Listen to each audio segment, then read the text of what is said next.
Pada awal episode pertama, kita diperkenalkan dengan seorang pria bernama Virat.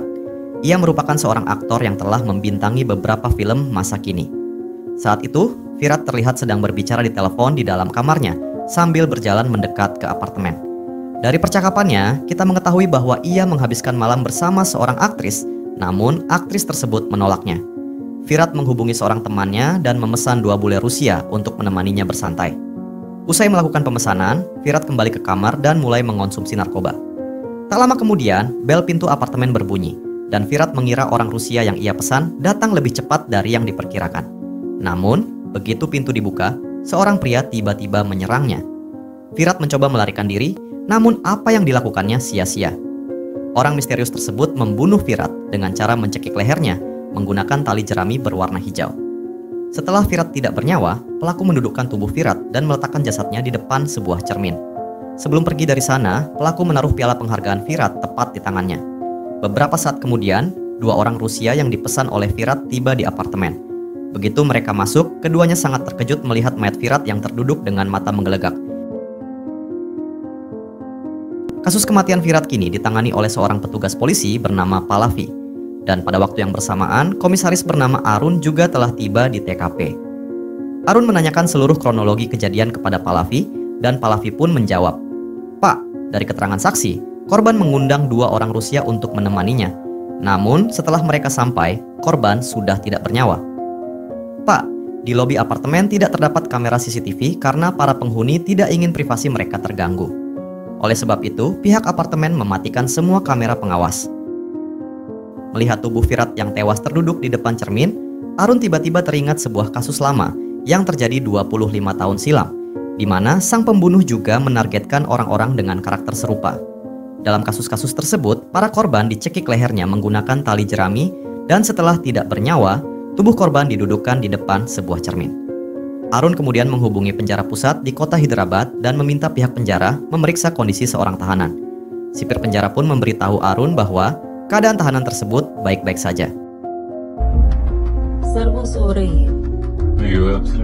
Keesokan harinya, diketahui bahwa tahanan yang dimaksud oleh Arun adalah seorang wanita bernama Zainat. Setelah melakukan yoga pagi, Zainat pergi menyiapkan makanan untuk seluruh tahanan di penjara. Tak lama kemudian, sipir penjara memanggil Zainat. Dan setelah masuk ke ruangannya, Zainat malah melihat sebuah berita di televisi yang berkaitan dengan pembunuhan di kota Pune. Seorang reporter memberitakan bahwa seorang aktor bernama Virat telah dibunuh. Ia ditemukan tewas dengan leher terikat tali jerami berwarna hijau. Sipir penjara mengatakan bahwa tadi malam komisaris Arun meneleponnya untuk menanyakan keadaanmu. Dan selanjutnya, setelah menjelaskan semuanya, Zainat mengatakan, "Bu, tolong temui aku dengan komisaris Arun." Arun Khatri ji ko ek message bhejna hai. Sementara itu, di kantornya, Arun didatangi seorang reporter bernama Surya yang mengatakan bahwa kasus pembunuhan Virat memiliki pola yang sama, persis dengan kejadian 25 tahun silam. Surya beranggapan bahwa pembunuh berantai tersebut telah kembali. Namun, Arun menolak anggapan itu dan meminta Surya untuk tidak menyebarluaskan informasi tersebut ke pihak manapun. Arun khawatir jika hal itu tersebar luas, maka akan menimbulkan kepanikan di masyarakat. Dan karena tidak terima, Surya pun menyindir Arun dan mengatakan, "Aku tahu kalau kau salah melakukan penangkapan 25 tahun silam. Sejatinya, pembunuh berantai tersebut tidak pernah tertangkap, meskipun kamu mendapatkan promosi." Selanjutnya, kita diperlihatkan seorang pria yang berada di dalam rumah orang lain. Ia menyelinap masuk saat sepasang suami istri beserta putri mereka tengah tertidur lelap. Situasi pun menjadi menegangkan karena belum diketahui apa yang akan dilakukan pria tersebut.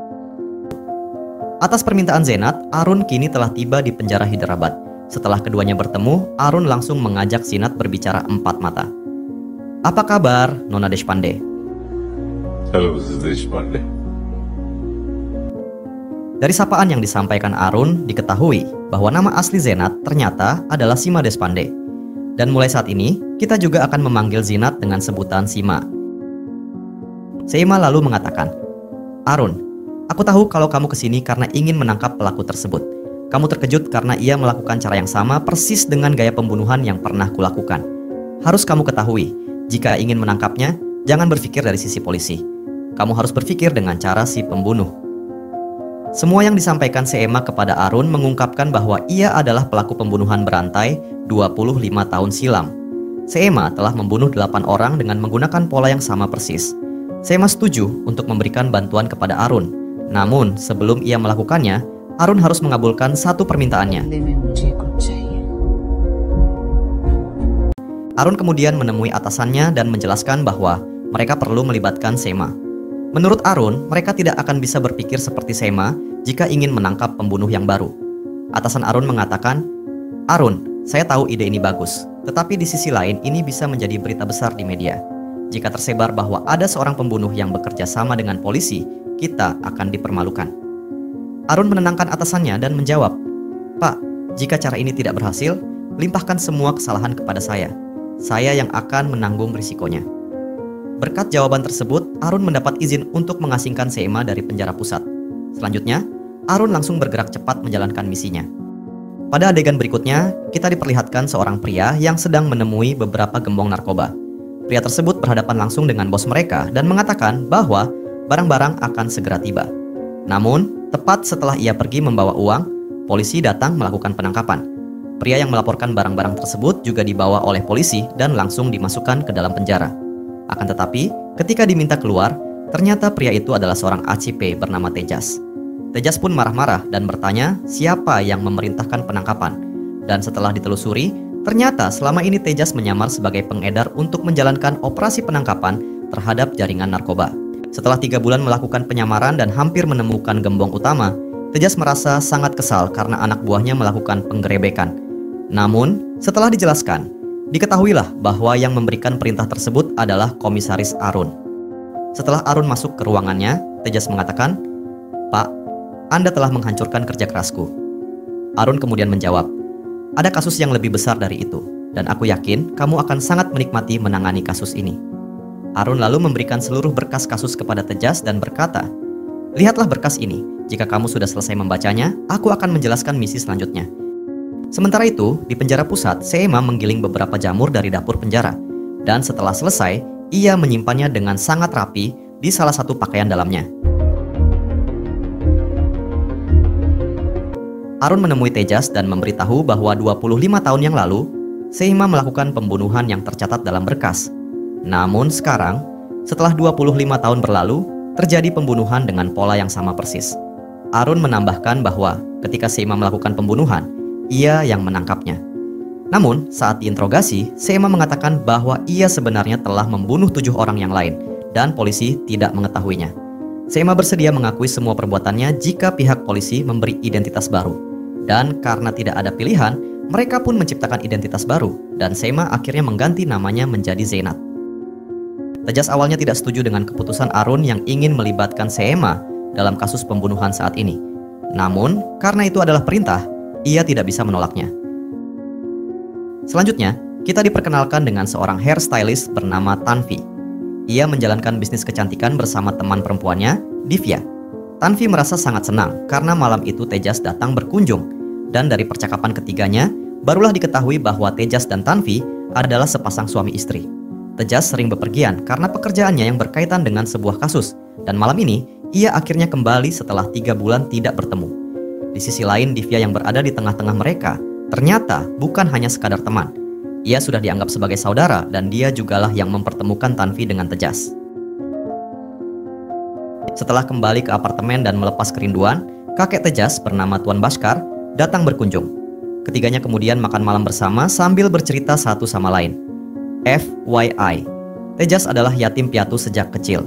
Ibunya meninggal karena kecelakaan, sedangkan ayahnya meninggal saat ia masih berada dalam kandungan. Sejak kecil, Tejas sudah dirawat oleh Tuan Bhaskar. Beliau sangat menyayangi Tejas dan akhirnya membimbingnya menjadi seorang perwira polisi. Sementara itu, di dalam penjara, Seema tiba-tiba mengeluhkan sakit perut hebat hingga harus segera dilarikan ke rumah sakit. Namun, tak lama kemudian terungkap bahwa kejadian tersebut hanyalah tipu daya Arun untuk mengeluarkan Seema dari balik jeruji besi. Atas permintaan Arun, sebuah rumah khusus disiapkan dengan pengamanan ketat. Dan setelah semua tersusun rapi, Seema langsung diberangkatkan ke kota Mumbai. Reputasi Seema sebagai pelaku pembunuhan berantai ternyata membuat beberapa polisi merasa was-was. Mereka cemas jika Seema mencoba melarikan diri. Akhirnya, setelah melalui pemeriksaan dan penggeledahan secara menyeluruh, Seema diizinkan memasuki rumah tersebut. Dan di sana, Sima tampak sangat gembira dengan suasana yang baru. Saat masuk ke dalam kamar, Seema langsung menyembunyikan pakaian dalam yang berisi jamur di bawah tempat tidur. Dan dari sini terlihat jelas bahwa Seema memiliki sebuah rencana yang masih dirahasiakannya. Tak lama setelah itu, Arun dan Tejas datang menemui Seema. Seema kemudian mulai berbicara dengan mereka tentang hal-hal yang tidak terlalu penting. Namun, Tejas segera mengajukan pertanyaan langsung dan menunjukkan foto pembunuhan Virat. Ia bertanya, "Bagaimana menurutmu? Katakan sesuatu padaku." Seema menjawab, "Aku tidak bisa memberitahumu apapun seperti itu. Aku tidak berada di tempat kejadian perkara. Aku bisa memberikan kesimpulan kalau kalian membawaku pergi ke sana." Mendengar jawaban itu, Tejas mengajak Arun berbicara empat mata dan berkata, "Dia hanya berakting. Beri aku izin, dan aku akan menyiksanya habis-habisan agar dia mengatakan yang sebenarnya." Arun lalu berkata, "Dia wanita yang sangat berbahaya. Aku bahkan pernah meminta pengakuan darinya 25 tahun yang lalu. Dia ditahan selama 3 hari, tapi dia terus tertawa. Dan itulah mengapa kita harus mempercayai semua yang dia katakan saat ini." Akhirnya, Arun dan Tejas membawa Seema ke tempat kejadian perkara Virat. Dan di sana, Seema mengatakan, "Pembunuh ini meletakkan piala di tangan Virat, persis seperti yang kulakukan saat pembunuhan ketiga dahulu."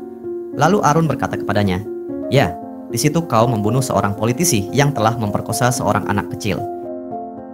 Kemudian Seema berkata, "Saya menduga si pembunuh pasti memulai semua pembunuhan ini setelah membaca berkas saya. Jika tidak, bagaimana orang lain bisa tahu bagaimana cara saya bertindak?" Arun kemudian mengungkapkan kepada Tejas bahwa hanya 6 orang yang telah membaca berkas pembunuhan Seema, termasuk aku. 4 diantaranya telah meninggal dunia, dan sekarang yang tersisa hanyalah diriku dan seorang pengacara bernama Darwala. Setelah memberikan argumennya, Seema berkata kepada Arun, "Aku sudah banyak membantumu, jadi tolong bantu aku juga. Tolong izinkan aku memasak di dapur dan sediakan semua bahan makanan yang kubutuhkan." Keesokan harinya, polisi akhirnya memesan semua kebutuhan, mulai dari tabung gas hingga bahan makanan. Shima ingin memasak dan menikmati makanannya sendiri.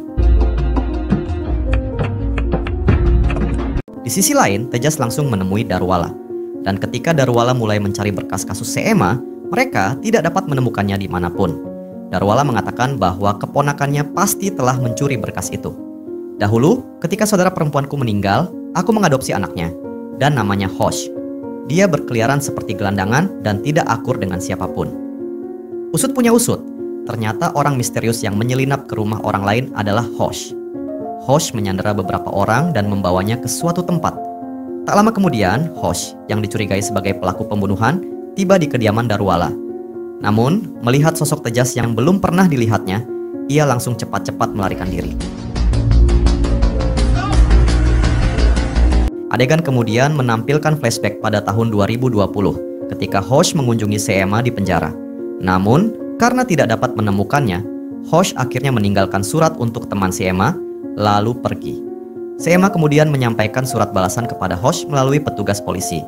Dari surat yang dikirim Hosh, kita akhirnya mengetahui bahwa Hosh sudah menganggap Sima sebagai gurunya. Kembali ke masa sekarang, Tejas mengunjungi Seema dan mengatakan bahwa ia menemukan surat Seema di kamar mandinya Hosh. Dan menyadari bahwa Seema sudah mengetahui jika Hosh adalah pembunuh berantai, Tejas langsung meminta penjelasan. Seema lalu berkata, "Hosh bukan seperti yang kamu kira. Dari suratnya, saya mengerti bahwa dia mengalami gangguan mental. Dia adalah seorang introvert yang hanya ingin membunuh orang jahat."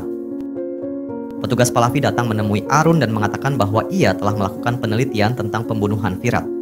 "Pak, saya menemukan bahwa ada 2 kasus serupa. Telah terjadi lebih banyak pembunuhan.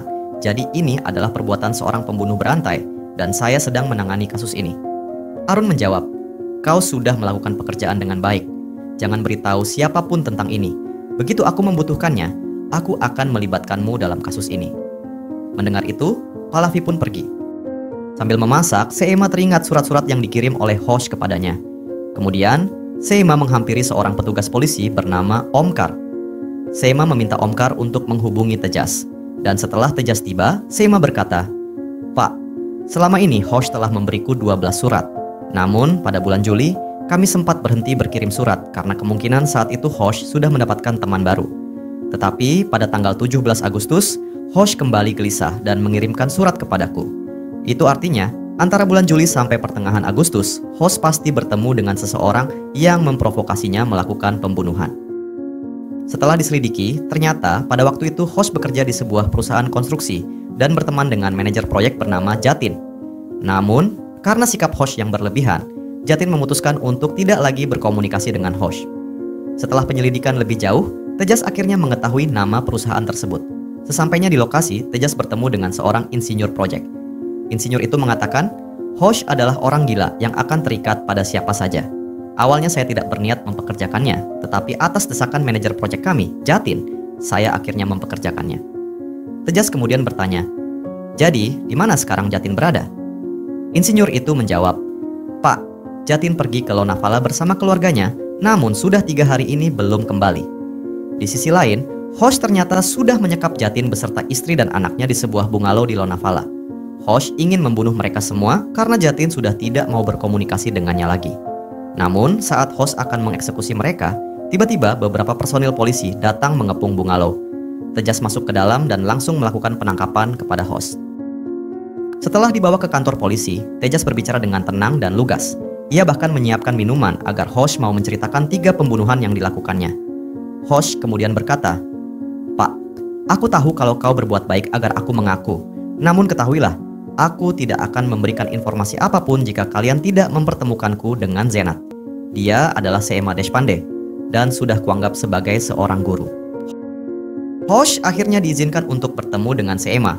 Dan saat melihat sosok Seema yang memiliki karakter tegas dan karismatik, Hosh merasa sangat senang. Arun dan Tejas menyaksikan percakapan keduanya melalui kamera pengawas. Sebuah mikrofon juga dipasang untuk mendengar semua percakapan mereka. Seema berbicara kepada Hosh dengan sangat ramah, dan kemudian bertanya bagaimana perasaan Hosh setelah membunuh. Hosh menjawab bahwa ia sangat menikmatinya. Selanjutnya, Hosh berkata kepada Seema, Aku tahu bahwa rahasiamu akan selalu aman bersamaku. Mendengar kata-kata ini, ekspresi Seema seketika berubah. Ia kemudian berkata, Kau bisa bicara soal pembunuhan, tapi kau tidak punya kuasa untuk membunuh. Mendengar hal ini, Hosh mulai menangis. Seema kemudian menarik Hosh mendekat dan membisikkan sesuatu ke telinganya. Dan agar tidak terdengar oleh Tejas maupun Arun, Seema menutup mikrofon menggunakan tangannya. Hosh pun mulai menangis terseduh-seduh.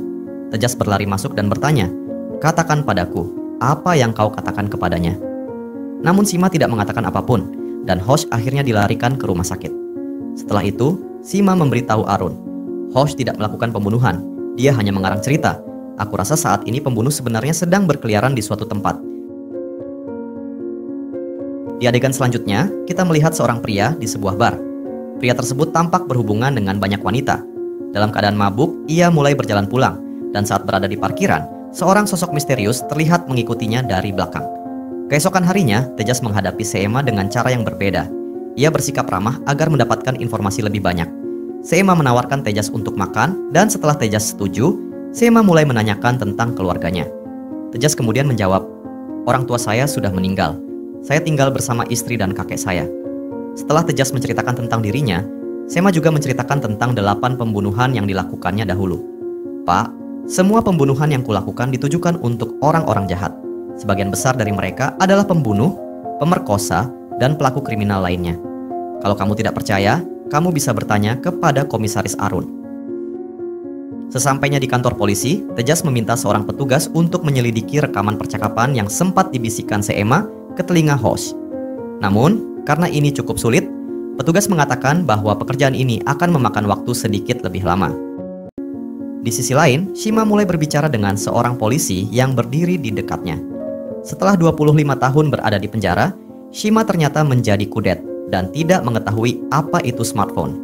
Sementara itu, di tempat yang berbeda, pria yang sebelumnya kita lihat di bar ternyata sudah dicekik oleh sosok misterius. Orang tersebut menggunakan tali jerami berwarna hijau dan membuat pria itu tewas seketika. Sebuah adegan dari masa lalu memperlihatkan ketika Seema masih belia, ia sedang berlatih salah satu tarian klasik India Utara kuno bernama Kathak. Selanjutnya, terlihat juga seorang pria berkalung kepala singa datang mendekat. Dan melihat kehadirannya, Seema menjadi sangat ketakutan. Di waktu sekarang, Seema membuka mata dan menyadari bahwa kejadian barusan hanyalah sebuah mimpi buruk. Dan saat memikirkannya, Seema mulai menangis dan segera melakukan terapi yoga untuk menenangkan diri.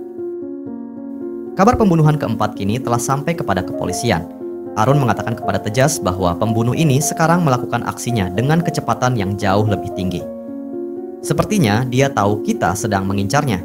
Kita juga butuh sesuatu yang spesial, ujar Arun. Sebuah tim perlu dibentuk untuk menangani kasus pembunuhan ini. Dan tanpa memberitahu tentang keberadaan Seema, Arun meminta Tejas memimpin tim baru yang akan segera dibentuk. Singkatnya, Pallavi bersama beberapa perwira lain dipercaya komisaris menjadi bagian dari tim. Dan selanjutnya, Tejas memberikan perintah menyelidiki apakah ada keterkaitan di antara setiap orang yang menjadi korban. Arun muncul di media dan mengumumkan bahwa seorang pembunuh berantai telah muncul dan telah melakukan 4 pembunuhan. Kami sedang mencarinya dan Tejas akan menangani kasus ini, ujar Arun. Tanvi, yang melihat berita tersebut dari rumah, menjadi sangat ketakutan. Ia khawatir dengan keselamatan Tejas yang lagi-lagi harus berhadapan dengan kasus berbahaya. Sementara itu, di tempat lain, kita melihat seorang pria yang sedang membuat tato di tubuhnya. Pria tersebut bernama Alex, dan saat melihat sosok Tejas di televisi, ia langsung tersenyum. Di kantor polisi, Tejas akhirnya mendapatkan rekaman suara percakapan Seema dengan Hosh. Dalam rekaman tersebut, Seema berkata, "Tidak ada gunanya kau hidup, kau lemah dan seharusnya kau mati saja." Mendengar semua itu, Hosh mulai menangis. Ia tidak menyangka bahwa sosok yang selama ini dianggap sebagai guru justru malah menghinanya secara terang-terangan. Di rumah sakit, Hosh terlihat berlari ke arah jendela dan memecahkan kaca. Tepat saat Tejas tiba, dokter menyampaikan kabar mengejutkan. Hosh telah tewas. Dipenuhi amarah, Tejas langsung menemui Seema. "Dia tewas karena kata-katamu," katanya tajam. "Ini yang kau inginkan, bukan? Kau melakukannya karena Hosh mengetahui rahasia terbesarmu." Kemudian Tejas menunjukkan kepada Seema sebuah foto pembunuhan yang baru-baru ini terjadi. Seema menatap foto itu dengan saksama dan berkomentar bahwa pria tersebut terlihat sangat gemuk. Ia menambahkan bahwa pembunuhnya pasti menggunakan teknik khusus. Menurutnya, si pembunuh sudah mengenal korban sebelumnya, sehingga ia bisa menangkap dan membunuhnya dengan sangat mudah. Tak lama kemudian, Tejas menerima telepon dari Daruwala yang memberitahukan bahwa setahun lalu, pemerintah telah mendigitalisasi seluruh berkas kasus, sehingga semuanya kini dapat diakses secara daring. Di antara arsip tersebut terdapat berkas kasus Seema. Ada kemungkinan si pembunuh membacanya dari sana.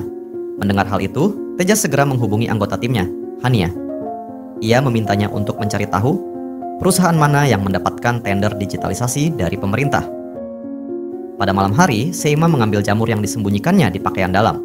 Setelah itu, ia memasak daging kambing dan membagikannya kepada semua petugas polisi yang sedang berjaga.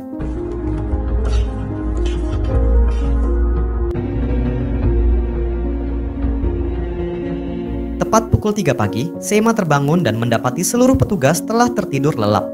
Rupanya, daging kambing tersebut telah dicampur jamur penenang. Omkar adalah satu-satunya petugas yang tidak memakan hidangan itu. Untuk memancingnya mendekat, Seema berpura-pura sakit. Saat Omkar menghampirinya, Seema tiba-tiba mencekik lehernya hingga ia tak sadarkan diri.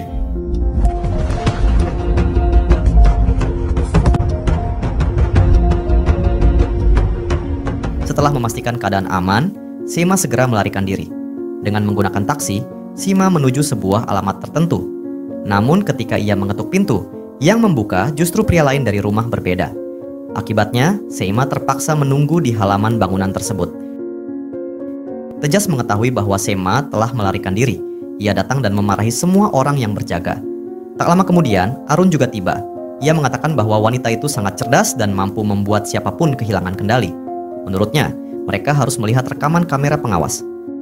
Sementara itu, terlihat Tanvi membuka salonnya. Di dalam sudah ada Divya, temannya yang pernah terlihat sebelumnya, yang diduga sebagai adiknya.